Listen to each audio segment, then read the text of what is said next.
చాలామంది ఏమనుకుంటారు అని అంటే మనం సోల్డరింగ్ చేయాలి అని అంటే ఒక సోల్డరింగ్ ఐరన్ ఇంకా సోల్డర్ వైర్ ఉంటే సరిపోద్ది అని అనుకుంటారు కదా. వీటితో పాటు ఫ్లక్స్ కూడా మనకి ఖచ్చితంగా కావాలి. ఎందుకు అనంటే మెటల్స్కి ఒక రకమైన ప్రాపర్టీ ఉంటుంది అనమాట. ఏంటి అని అంటే ఆ మెటల్స్ ఎప్పుడైతే ఆక్సిజన్ తోటి రియాక్ట్ అవుతాయో ఆ మెటల్స్ మీద ఆక్సైడ్ లేయర్ అనేది ఒక లేయర్ ఫామ్ అవుతుంది. ఆ ఆక్సైడ్ లేయర్ కనుకుంటే మనకి సోల్డరింగ్ చేయడం చాలా కష్టం అవుతుంది. సో ఆ ఆక్సైడ్ లేయర్ని రిమూవ్ చేయాలి అని అంటే మనం దాని మీద ఫ్లక్స్ అన్నది అప్లై చేయాలన్నమాట. ఈ ఫ్లక్స్ అనేది ఒక రకమైన యాసిడ్. ఈ ఫ్లక్స్ని ఎప్పుడైతే మనం మెటల్ సర్ఫేసెస్ మీద అప్లై చేస్తామో ఈ యాసిడ్ ఏం చేస్తుంది అంటే ఆ మెటల్ సర్ఫేసెస్ మీద ఉన్న ఆక్సైడ్ లేయర్ని రిమూవ్ చేస్తుంది. దాని ద్వారా మనకి సోల్డరింగ్ చేయడం చాలా ఈజీ అవుతుంది అనమాట.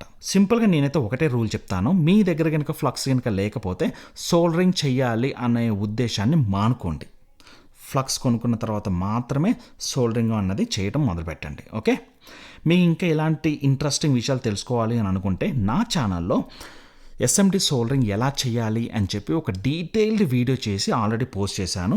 మీకు కనుక ఇంట్రెస్ట్ కనుక ఉంటే వెళ్ళి ఆ వీడియో యొక్క లింక్ కింద డిస్క్రిప్షన్లో ఇస్తాను. వెళ్ళి ఆ వీడియో కూడా చూడండి. Thank you.